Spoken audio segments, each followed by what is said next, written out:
Bobby, did you want to say something? You got a lot of things happening. A lot of things. A lot of very positive things, actually.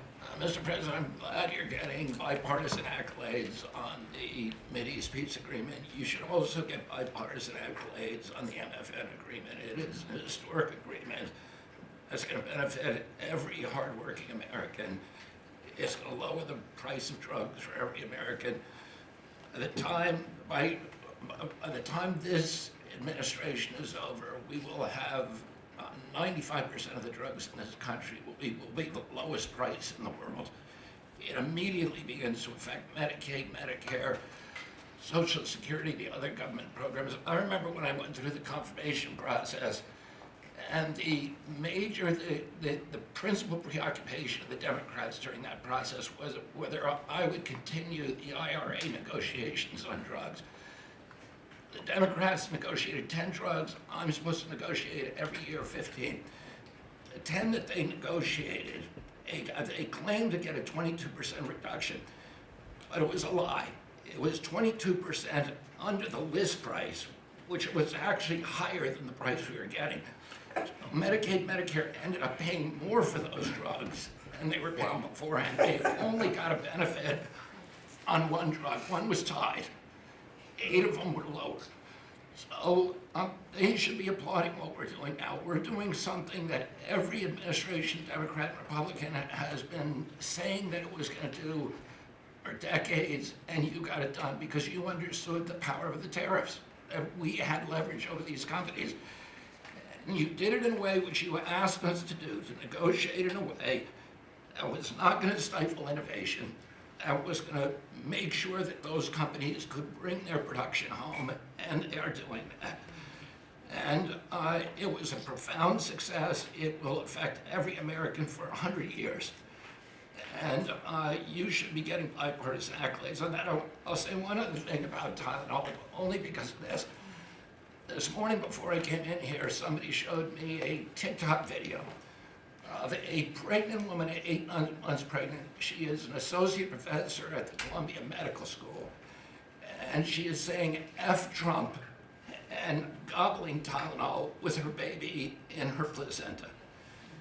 And the level of Trump derangement syndrome has now left the political landscapes, and it is now in the realm of pathology.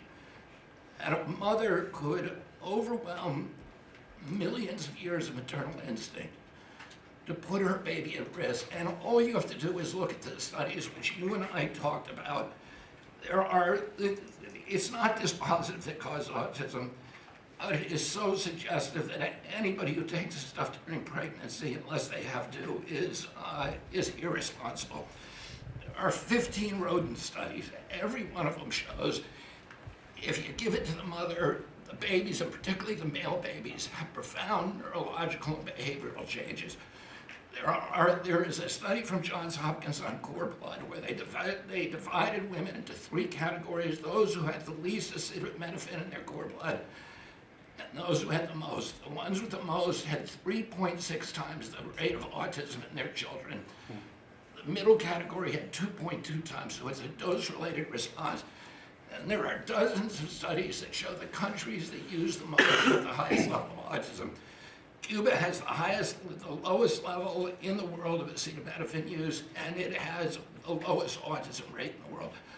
So this is not dispositive. It is not proof. We're doing the studies to make the proof. But in the meantime, the precautionary principle should apply.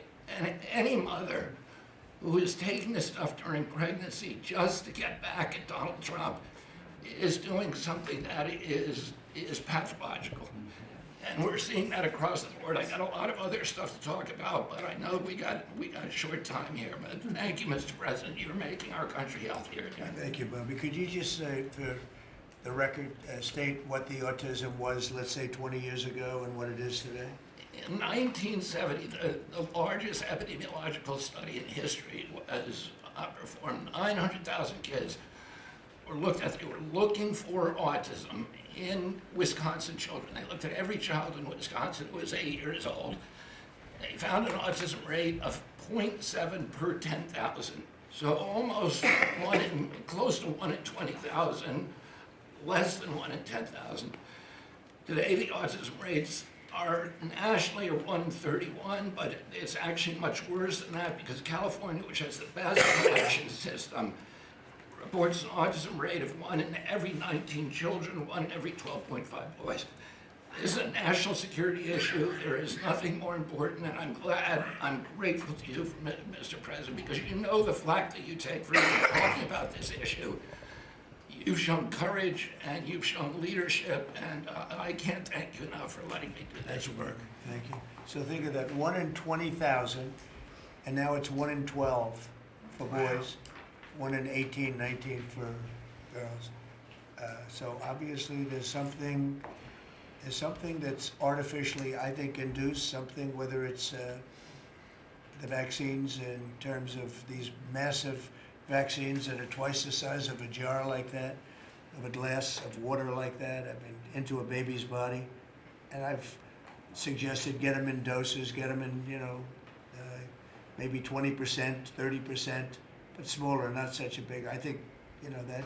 And we had certain recommendations, the MMR, take them separately. The measles is already separate now, and it works out much better, but there doesn't seem to be any impact if you take it separately. If you take it as a combination, it's not so great. And some other things, but I would say don't take Tylenol if you're pregnant, and when the baby is born, don't give it Tylenol. If you can avoid it at all, just don't give it Tylenol. I'll say this. Really, also, what do you have to lose? You really don't have much to lose. Yeah, go ahead. There's also there's many other confirmation studies. There's 2 studies that show children who are circumcised early have double the rate of autism. It's highly likely because they're given Tylenol. So, none of this is just positive, but all of it is stuff that we should be paying attention to. But, there's a tremendous amount of proof or evidence, I would say, as a non-doctor, but I've studied this a long time ago. I met Bobby in my office 20 years ago. We were talking about the same thing 20 years ago. And I was a real estate developer. It bothered me that it seemed to be getting worse, but it's so bad now when you hear these numbers. It's not even really sustainable. I don't know how people do it, but there is some very strong evidence on Tylenol. In fact, at one point, I guess the company gave a warning. They still don't recommend it during pregnancy. That's the weird thing. They're not recommending it, and that's the company itself.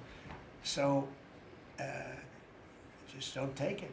Don't take it. If you're a woman, don't take it, and don't give it to the baby when the baby's born, and I think that's going to have an impact. But I'd also get the shots in smaller doses. There are a few things, we gave a few things that just seem to be, and I think you'd get that number way back up. Think of it.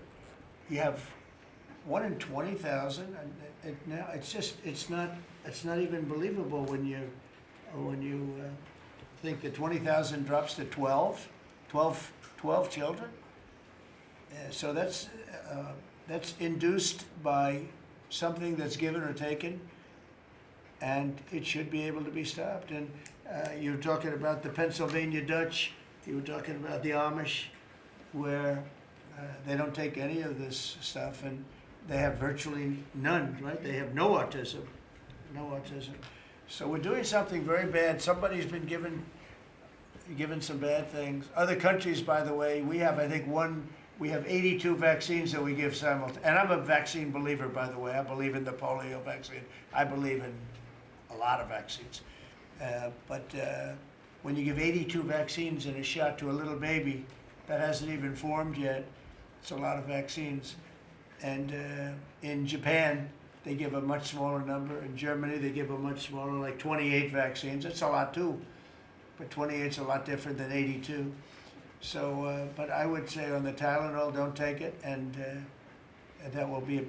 I think it's going to be a big factor. I think it'll be a very good result, and I hope we're going to be able to see that result in the not too distant future. Because certainly, people have heard us loud and clear. That's why I bring it up again. That's why I asked you to talk about it. Because this is a horrible thing, and if you don't take it, I mean, you have to tough it through sometimes.